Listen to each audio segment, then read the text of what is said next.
Assalamualaikum warahmatullahi wabarakatuh. Perkenalkan, nama saya Rima Rahmati Walidaini, mahasiswa PPG Prajabatan Prodi Bahasa Inggris. Di sini, saya akan menjelaskan mengenai aspek-aspek yang perlu kita perhatikan dalam merancang atau menyusun profiling peserta didik. Dalam mengajar, pendidik harus melakukan hal penting untuk mengetahui gambaran dari peserta didik yang ada di dalam kelas.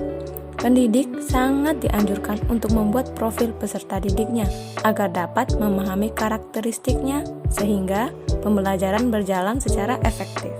Yang pertama, etnik. Saat melakukan pembelajaran di dalam kelas, pendidik harus memperhatikan etnik dari siswa-siswanya. Karena di dalam kelas yang memiliki banyak peserta didik, mungkin saja terdapat siswa yang multi etnik atau berbeda etnik dengan teman-temannya. Contohnya, di dalam kelas bisa saja ada yang dari Bima, dari Sumbawa, atau dari Lombok. 2. Kultural.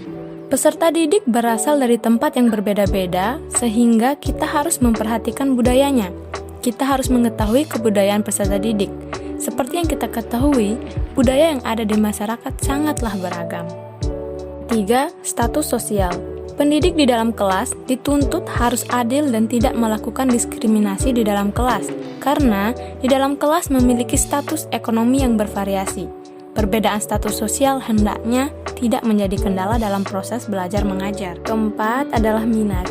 Minat belajar seorang peserta didik berperan penting dalam keberhasilan belajar mengajar, sehingga perlu untuk ditumbuh kembangkan.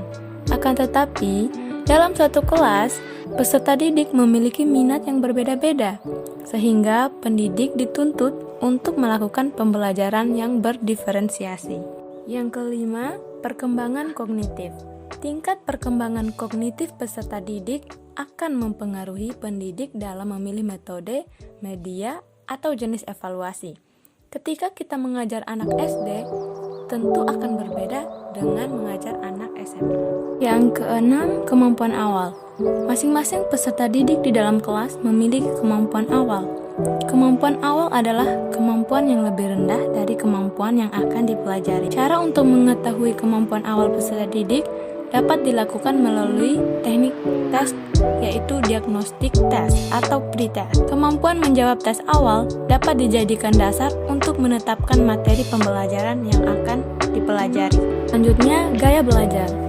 Gaya belajar peserta didik merupakan hal yang penting untuk diperhatikan dalam melakukan proses pembelajaran karena dapat mempengaruhi proses dan hasil belajarnya. Contoh gaya belajar yaitu visual, auditory, dan kinestetik. Selanjutnya, motivasi. Motivasi peserta didik dalam belajar kadang tinggi, sedang, atau bahkan rendah. Motivasi belajar yang tinggi dari peserta didik akan tampak dari ketekunannya dalam belajar. Seperti yang kita ketahui, fungsi motivasi belajar antara lain untuk mendorong, menggerakkan, untuk mengarahkan kegiatan atau aktivitas peserta didik dalam belajar sehingga dapat mencapai hasil yang maksimal. Selanjutnya, perkembangan emosi dan perkembangan sosial. Emosi sangat berperan dalam membantu mempercepat atau justru memperlambat proses pembelajaran. Emosi juga berperan dalam membantu proses pembelajaran tersebut agar menyenangkan atau bermakna. Maka dari itu, pendidik dalam melakukan proses pembelajaran agar membuat kelas menjadi nyaman dan menyenangkan sehingga tidak memberi rasa takut pada peserta didik. Perkembangan sosial. Perkembangan sosial peserta didik dapat kita lihat dari bagaimana dia berinteraksi dengan temannya